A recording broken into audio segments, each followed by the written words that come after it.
Ce qui détermine la suite de ton projet, c'est le début de ton forage. Le début de ton forage. Si tu as les 1 mètre cube là, il faut recommencer la phrase là. Hein? Ce qui détermine la suite de ton projet, c'est le début de ton forage. Ok. Là, on est en train d'aller vers où là? Bon, ça c'est un réservoir d'eau extrêmement balèze de 300 mètres cubes environ. C'est pour résoudre le problème d'eau ça? Bien sûr. Ok. Pour que tu puisses bien voir, on va monter. Voilà. Ciao. C'est un bassin de stockage d'eau. Ça, mon frère, vous avez fait fort. 300 mètres cubes. Qui est installé au moins sur 1,20 m de hauteur. Quand tu regardes les caractéristiques, c'est du fer galvanisé. Oui. Donc, avec système anti-rouille. C'est ça. L'épaisseur de cette eau-là, ça fait 1 mm. Oui. Quand tu regardes comme ça, tu penses que c'est pas solide. Je vous assure là. Vraiment, Mais le truc là, la bâche là. La bâche aussi fait 1 mm d'épaisseur. Ça pèse, hein? Ça pèse et c'est lourd. Donc, attends, je vais voir. S'il y a toujours. Je vais essayer de voir. Tu vois que quand tu regardes, tu penses que c'est pas solide. Voilà. On peut aller. Hein? On peut aller. On peut aller. On peut aller. Tu vois, quand tu regardes, tu penses que c'est pas solide. Mais en réalité, on a 2 fourrages ici. Ouais. On a un fourrage de 10 mètres cubes et un fourrage de 5 mètres cubes. Donc vous allez transférer l'eau là ici? Oui. Ah bon? Tu vois, l'aspect qu'il fait aujourd'hui, on n'a pas le soleil, n'est-ce pas? Oui, on n'a pas le soleil. Les arbres ont besoin d'eau.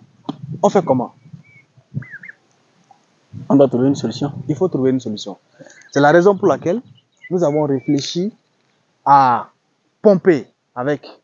C'est-à-dire, le premier fourrage va pomper pour mettre ici. Le deuxième fourrage va pomper pour mettre ici.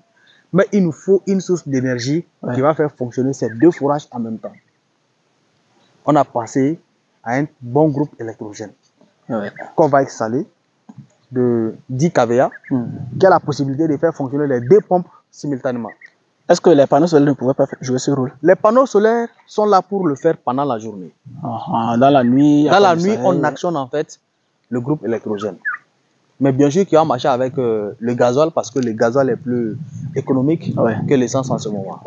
Tu vois. Et les machines qu'on utilise avec le gasoil durent à long terme? Bien sûr. Que l'essence. Que l'essence. Donc, on a 10 plus 5. Si on arrive même à faire un pompage de 10 heures de temps, ça fait combien? Ça fait 150 mètres cubes. Donc, 2 fois 10 heures de temps, ça nous fait 300 mètres cubes. Et largement suffisant pour remplir ici. Si ici est rempli, on a 300 mètres cubes d'eau stockée. Comment est-ce que nous allons finir ça, mon frère? Ça, je pense que vous pouvez faire 1 an avec ça. Quoi ça? L'eau qui serait ici. Mais ce que tu oublies est que nous allons produire de la tomate à l'intérieur. Et l'irrigation serait partout. Partout. Oui, c'est vrai. Donc aucun pied ici ne va se plaindre qu'il n'a pas d'eau. C'est pas possible. S'il ne grandit pas ou bien il ne fait pas quelque chose, c'est son problème. C'est pas. Non, c'est son problème. En tout cas, nous on va l'apporter ce qu'il faut. On va l'apporter la quantité d'eau qu'il faut. On va aussi l'apporter l'engrais qu'il faut. Parce qu'on a de l'expertise dans tout ce qui est engrais organique. C'est ça. Ça vaut de l'investissement. Et la bâche là, vraiment, la qualité de la bâche. Je vois que les qualités ici, vraiment, vous avez joué sur un aspect. Tout ce que j'ai vu ici, c'est que la qualité y est. Parce que vous ne faites pas des choses provisoirement. Non. Vous mettez en même temps avec une vision de je vais dire ça comment là, à long terme. Bien sûr, bien sûr. Ça là déjà, moi je n'ai jamais vu une bâche comme ça. Pour être honnête, je n'ai jamais vu ça. Et je vois comment la qualité y est, le coût aussi de la chose. Vraiment, c'est pas facile. Est-ce qu'on va parler du coût? Bon. Si on parle du coût, les gens risquent de dire que, en fait, nous sommes fous. C'est vrai. Le problème est que, c'est vrai, moi je parle toujours, les gens disent qu'il faut encourager les jeunes à aller vers l'agriculture. Je suis d'accord avec eux. Mais sachons une chose, s'il n'y a pas d'accompagnement, c'est très compliqué. Ouais. Regarde, quand tu regardes ça là, ça a été commandé et c'est venu comme ça. La structure là, que ce soit le fer, que ce soit la bâche, on a commandé ça. Quand c'est arrivé là, il y a les gens qui ont vu ça, ils ont dit, mais attends, c'est ça là, que tu as eu ça où? Nous on veut ça. Mais quand je les ai juste montré la facture. C'est la facture. Moi, je les ai juste montré la facture. Ouais. Et ils ont crié. Tu vois? Mais qu'est-ce que c'est pour faire quoi avec? Bon, moi, je sais ce que ça vaut. Bon, imagine, tu fais un hectare de tomates parce que tu as un réservoir d'eau très abondante. Ouais. Et tu te fais au moins 50 tonnes à l'hectare de tomates. 50 tonnes, ouais. quand même. Mon frère, quand même, faut voir. On m'a dit que... On oublie les millions qu'on a mis dans ces choses-là. Et on avance. Et en ce moment que les gens vont parler que non, c'est qu'on ne comprend pas comment tu arrives à faire ça. Ils nous oublient que l'investissement que tu as fait là, c'est ça qui est en train de payer. Non, mais ça fait combien de temps que nous sommes dedans? C'est notre vie. Voilà. C'est notre vie. Ouais. On est là, on travaille, on gagne un peu. On ne vit pas, hein. On investit. Ouais. On ne vit pas, on investit. La preuve en est que depuis hier matin jusqu'à maintenant, je n'ai pas encore fermé les yeux. Ouais. C'est des équations qui taraudent dans la tête. Et il faut les résoudre. Ouais. Donc, à un moment donné, ce que réellement nous poursuivons nous dépasse. Ça nous dépasse. Et il faut qu'on poursuive aussi. Vrai. Si on ne poursuit pas, on ne pourra pas payer les factures. On ne pourra pas aussi nourrir nos familles. D'accord. Nous sommes là pour ça aussi. Bon, maintenant, expliquez-moi l'idée de faire... Parce que moi, je vais dire ça, un truc fou comme ça, là. Mm-hmm. Vous avez vu ça quelque part ou bien vous avez imaginé, vous avez fait ça? Bon, il faut dire que j'ai vu ça quelque part. Il faut être honnête. J'ai vu ça. C'est pourquoi les voyages sont très importants. Extrêmement importants. Quand moi je suis venu ici, j'ai vu ça ici. Ouais. Donc, ça peut me... Ah oui, bien sûr, parce que il faut réellement, parce que tu sais, c'est une équation, c'est une très très grande équation. C'est-à-dire, à plusieurs inconnus qu'on a résolu comme ça. Ouais. Je te parle de quelque chose. Mais il y a toujours quelques petits réglages à faire avant que ça ne soit réellement opérationnel. Ouais. Voilà. On en a 3 de ce genre-là. 3? Oui. C'est pas facile. Parce que là, on a vu ça résoudre les problèmes là à 100%. Imagine, tu prends un château, le château d'eau qui est là-bas. Pardon, tu peux filmer le château d'eau qui est là-bas. Le château d'eau qui est là-bas, là, oui. Ça fait 5000 mètres cubes. 5000 mètres cubes. Et si je te parle sincèrement, est-ce que tu sais que ces 5000 mètres cubes ne sont pas capables d'arroser réellement abondamment 100 pieds? Vrai. Et nous avons combien de pieds ici? Vous êtes sur environ 4 hectares, ça? Non, plus de 1500 pieds ici. Voilà. Au-delà même de ça. Si on compte les papayas ajoutés là, ça dépasse les 1500 pieds. Et les tomates qui vont venir? Les tomates qui vont venir. C'est que le château... Vous voyez que ces petits châteaux là peuvent faire quelque chose? Ouais. Ça peut rien foutre ça. Bon, moi je vois, quand les gens ont des châteaux, ils se disent, bon, eux, ils ont résolu le problème. Le château ne peut pas résoudre un problème. C'est moi j'ai dit ça. C'est un petit problème, je ne dis pas que c'est pas bon. Hein. Ouais. Le château peut résoudre un petit problème. Ouais. Comme tu l'as dit, le château peut résoudre un petit problème avec une superficie réellement moyenne. Ouais. Qui, voilà. Mais si tu veux, tu as des grandes ambitions de production végétale. Ouais. Il te faut un réservoir balèze. Un réservoir réellement d'une capacité minimum de 100 mètres cubes. Ouais, ouais. Et c'est ce que vous êtes en train de faire ici? Non, ça dépend. Celui qui veut, par exemple, faire, comment on appelle ça, un réservoir en béton, il peut le faire. Ouais. L'essentiel est que ça puisse résoudre son problème. Ouais. Mais entre-temps aussi, en béton, là, je pense que ça dépend aussi de la qualité du béton, là. Hein, mais bien sûr. Pour faire ça aussi, c'est pas... Bon, si les maçons ne te jouent pas des... Voilà, c'est ce que je dis. Parce qu'il faut un bon maçon aussi, honnête. Et voilà, qui sait... Si les bons, il doit être honnête. Ouais, c'est vrai. Sinon, on peut descendre dedans? Mais bien sûr, on peut descendre dedans. Y a pas de problème. On n'a pas encore commencé à remplir d'eau. Voilà. Et la hauteur fait 1m43. 1m43? Oui. Oh. Apparemment, si j'étais encore de taille courte là, on allait fait me voir ici. Donc tu veux dire que tu as grandi quoi? Je fais 1m77, non? Ouais. 1m77. Ah, ok. Tu vois, vraiment ici là, moi c'est le truc. C'est le centre ici. C'est le centre. On doit couper là. Non, c'est ici. On doit couper là. Oui. Pour le truc d'évacuation là. L'évacuation c'est là. Et ça sort avec des tuyaux de 110 mm. Oui. Maintenant, la tête du tuyau qui est là-bas. Oui. Voilà, on doit couper et puis il y a un truc qu'on doit mettre là. Oui. Maintenant, comment ça va se passer? Il y aura je vais dire ça, je vais dire ça comment là? Des robinets qui va bloquer. Oui. C'est-à-dire que, parce que... Il y a la vanne, il y a la vanne de 75 qui est là. Hmm. Ça veut dire qu'ici, quand on va mettre le truc d'évacuation là, Oui. ça sera là. Et puis dehors là, vous avez la tête du tuyau là. On met maintenant une vanne là-bas et on ferme, on le remplit. Dès qu'on a besoin de l'eau maintenant, on ouvre la vanne. Vraiment, vous voyez, moi je suis en train de voir quelque chose de fou ici.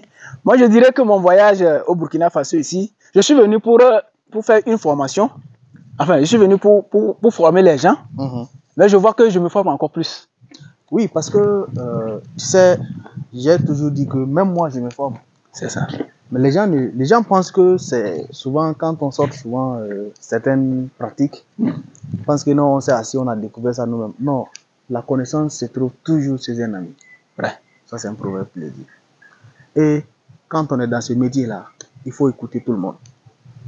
Il faut aller dans toutes les écoles. Le paysan qui est, par exemple, à 5-10 km d'ici, s'il a des pratiques qui lui réussissent, nous, en tant que personnes qui donnent des formations, nous devons obligatoirement aller vers lui, apprendre auprès de lui. La preuve en est que la personne qui m'a appris le greffage, si je l'envoie un nom, il ne peut pas lire. Il peut pas lire. Mais c'est lui qui vous a appris le greffage. Il m'a appris à faire le greffage de la manière la plus efficace possible. Ouais. Le greffage des agrumes. Le greffage des agrumes. Je dis bien des agrumes. Ceux qui font le greffage, ils savent. Ils savent que c'est le nœud qu'on enlève pour le mettre entre l'écorce du porte-greffe. Et du porte-greffe, oui. C'est-à-dire, c'est extrêmement minutieux. Vrai. Bref, on ne peut pas tout dire quand même. Absolument. Mais moi, je voulais que, s'il faut dire quelque chose par rapport à comment résoudre le problème d'eau, vous direz quoi? C'est-à-dire, moi, je suis en train de voir ici, vous êtes en train de travailler. Ça, c'est un système que moi, je n'ai jamais vu, que vous êtes en train d'installer ici. Vraiment, moi, je ne sais pas. Dites-nous un peu si vous voulez conseiller quelqu'un à faire un système d'irrigation. Quels seraient les conseils que vous pouvez lui donner? Bon, premièrement, j'aime dire à tous ceux qui me contactent, même à travers la plateforme Facebook, que ce qui détermine la suite de ton projet, c'est le début de ton forage. Le début de ton forage. Si tu as les 1 mètre cube là, il faut recommencer la phrase là. Ce qui détermine la suite de ton projet, c'est le début de ton forage. Ok. Donc, si on voit ton forage au début de cette façon, on sait en même temps qu'à la fin. Il faut faire l'élevage. C'est mieux. Oui, puisque bon, les animaux ne sont pas tellement. Trop consommables en eau. Oui. Mais les plantes, c'est compliqué. Tu vois, par exemple, le château qui est là-bas. Ouais. Si c'est l'élevage, ça suffit. Ça suffit. Ouais. Largement. Si tu as 1 mètre cube en 5 heures de temps, tu le remplis. Ouais. Il y a combien de poules qui peuvent consommer ça? C'est vrai. Tu sais? Bon, maintenant, mais avec telle végétation, vraiment. Oui, il faut réellement assez d'eau. Il faut beaucoup d'eau. Il faut apporter beaucoup d'eau. Donc, j'ai dit aussi une fois que si tu as la possibilité d'avoir un terrain à côté d'un marigot ou bien d'un point d'eau intarissable, là. Si on te vend l'hectare à 10 millions, mon frère, il faut payer. C'est mieux. Non, c'est mieux. Sinon, tu risques de résoudre les équations à multiples inconnus comme nous. Bon, en venant, moi, j'ai vu plein de sites où il y a abondamment d'eau. Oui. Mais je ne sais pas pourquoi vous avez laissé là-bas et vous êtes venu jusqu'ici pour implanter ça là. En réalité, en plus d'être têtu. Bon, c'est vrai, il faut faire des choses qui nous dépassent. Parce que en réalité, si vous étiez là-bas, vous n'allez pas développer cette capacité de faire ça là. C'est pas possible. Et moi, je n'aurais pas appris ça là. Bien sûr. Peut-être, ouais. Donc tu vois, non? Ouais, c'est vrai, c'est vrai. Voilà. Mais il a fallu aussi venir ici pour comprendre que on devait payer de l'autre côté. De l'autre côté. Voilà. Okay. Donc vous avez ici et vous avez de l'autre côté où... Bien sûr. Bien sûr. Okay. Parce que tant qu'on n'était pas venu ici là, on n'allait pas avoir l'idée que... Ouais, c'est vrai. Et ça nous permet de dire vraiment certaines choses aux gens. Mais bon, la conséquence aussi est là. Hein. La conséquence est là parce que ça va faire de telle sorte que la valeur marchande des terrains qui se trouvent au bord des points d'eau, les prix vont grimper. Les prix vont grimper. Il y en a qui sont là-bas en location, il y en a qui ont pu payer, mais ceux qui sont à côté là-bas et qui ne font rien là, franchement... Ils sont en train de perdre. Bon, moi je dirais que ce sont les fainéants. On va sortir un peu. Attends, comment il va faire pour sauter là? Comment tu as fait pour sauter? J'avais fait comme ça ici. Non, bon, les deux, ça marche. Hein. On dirait que tu as confiance en toi. Attends, moi-même. Oh! Voilà. J'ai été arbitre de football. Hein. Ah bon? Donc, sportivement, je suis calé. Très bien. On dit souvent un agronome, en réalité, fait tout. Ah!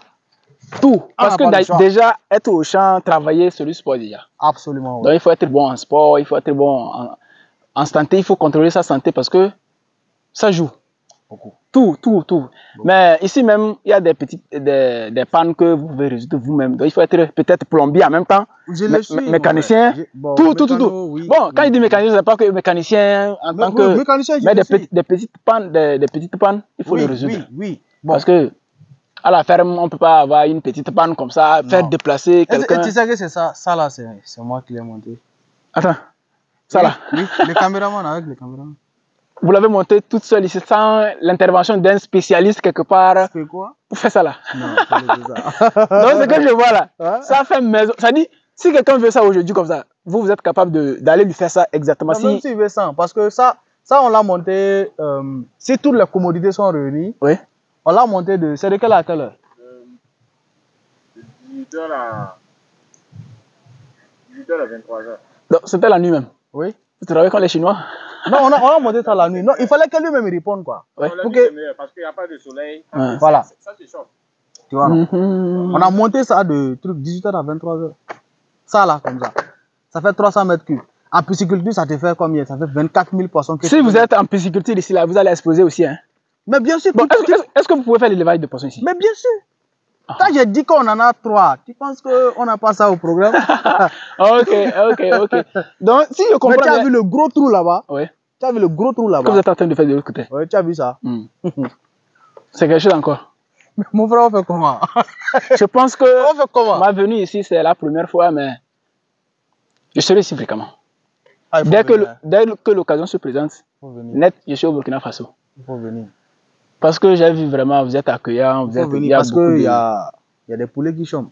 Il faut venir. D'accord. Et moi, les poulets, tu sais, c'est la casserole. Ou bien. Vraiment, ça a été très, très intéressant. Moi, je vois la verdure comme ça. Moi,